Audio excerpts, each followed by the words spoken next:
Good morning. We are on page 414 in the Mittler Rebbe's Maimer, which is the source text of the conclusion of Hemshech Hayim Beis. Conclusion meaning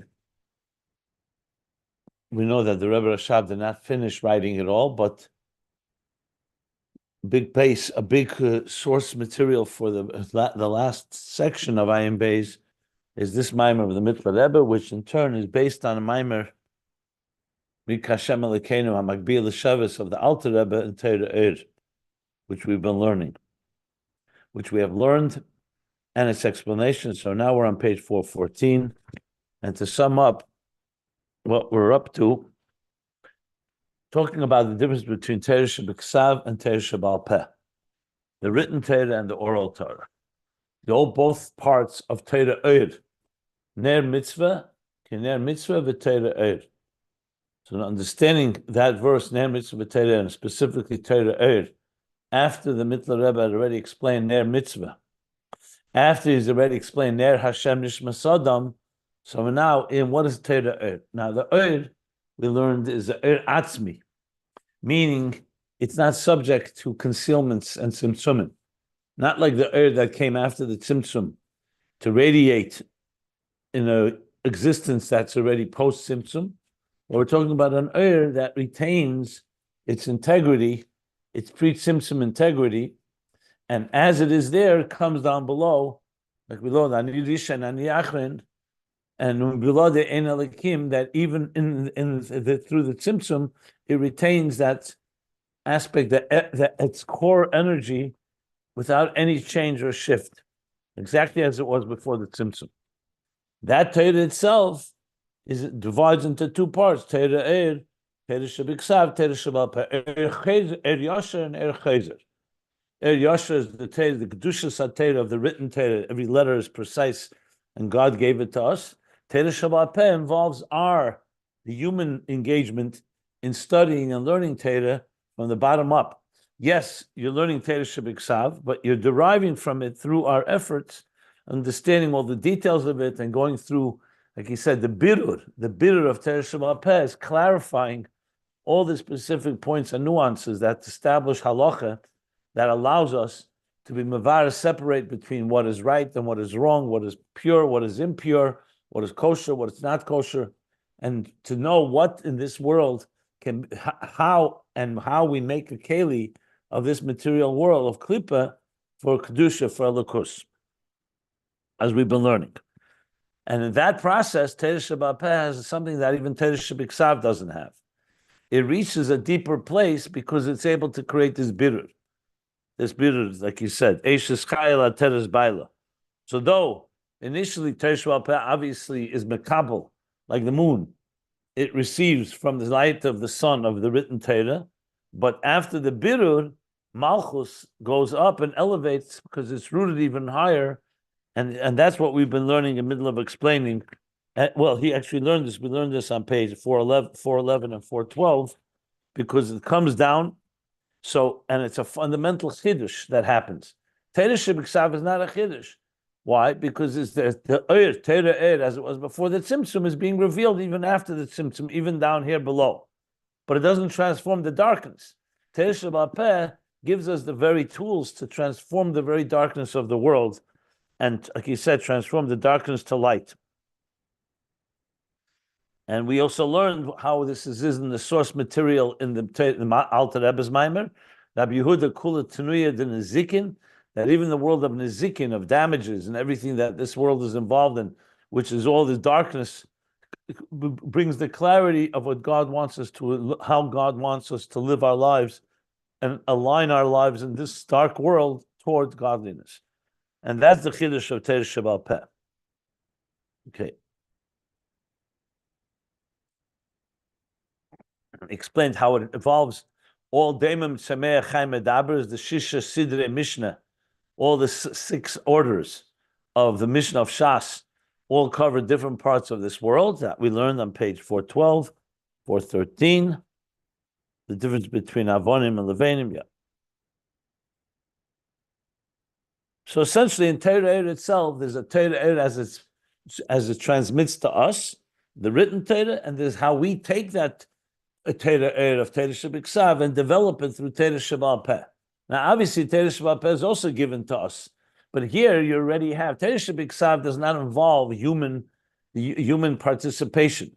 We involved our understanding of it, our reading of it. In Torah Shebal Peh, it's necessary for us to learn it and exert ourselves, because halachas are given dafka to us, that we are the ones that develop that, meaning we human beings, the bezdin, like he said, like we learned in the Alter Rebbe's Maimer, Masnisin Malkus, so we're like a melech, not just a servant learning and reading what the king's laws and decrees, but we're part of the process of developing those laws and decrees, like a melech that is grezer, and we're learning on that level. That's Torah Shebal Peh. Okay. Then the next section, which we're middle of now, is page 413 and 414, where we reached. It says, Rebizeh Yuvan, says the Mittler Rebbe, will understand why Talmidei Chachamim are called builders of the world. Rav Sholem Benoyach, Al Tikri Benoyach Ele Boinoyach. Don't call it children, call sons, call it builders. And he asked the question, why? L'cheira ein zeh moving. Iker moker habinyan shalaelmis is some chachma of the word of the letters of the written Torah that the Eibishter used to create the world. Bereishis b'chuchmasa, the higher level of wisdom. Etzlei omein umna istaka baraisa, God looked into the Torah and created the world. So why do we say shekol zeh medaber b'chachma la the Torah shebiksav? You can lama omer shetam chacham dafke nikru boinim. Why dafka the scholars, meaning of Torah Shebal Peh, are called the builders? That's Chachmat Atov of Torah Shebal Peh. So he said, Ach ha'inyan hu the shneim emes. Both are true. In other words, the building of this world requires both elements. And he explained that in building, there's two stages. One is the vadai, the tchilas harotzen b'machshav l'ishtalshlus, that the beginning, the whole, from inception, the whole idea of God's will and thought to create existence is al pi hachachma of Torah Hakdesha, is according to the chachma that the Eibishter in Torah, he looked into the Torah, these are the asius, which is the root of the building. That, he explained, is like the architectural design and plan. And so therefore, there you have all the details are there.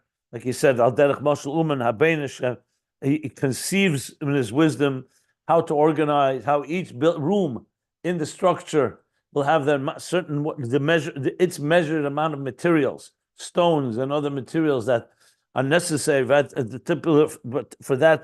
the function of that particular room. And all that instructs of how the direct measure and the breadth and all the details of the measurement. But this is all still as it's like written down in a blueprint. A luach, like he called it, luach habenim. Achim kol zeh adayin le'nivneh kol habinyan. That lays out the whole plan, and everything is in detail, organized and defined. But it didn't build yet. For this, we need another stage, a skill set of craftsmen that will then come. He says, "Umri macherim shebikim betuv hamalacha."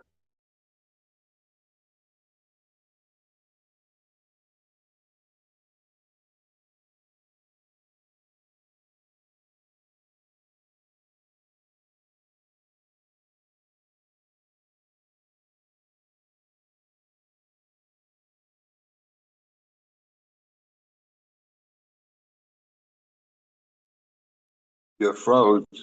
What? The picture is froze. You know, we don't hear anything.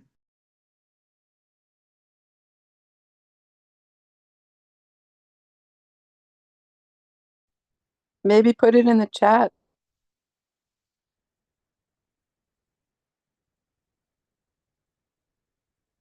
He usually looks at it.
Okay.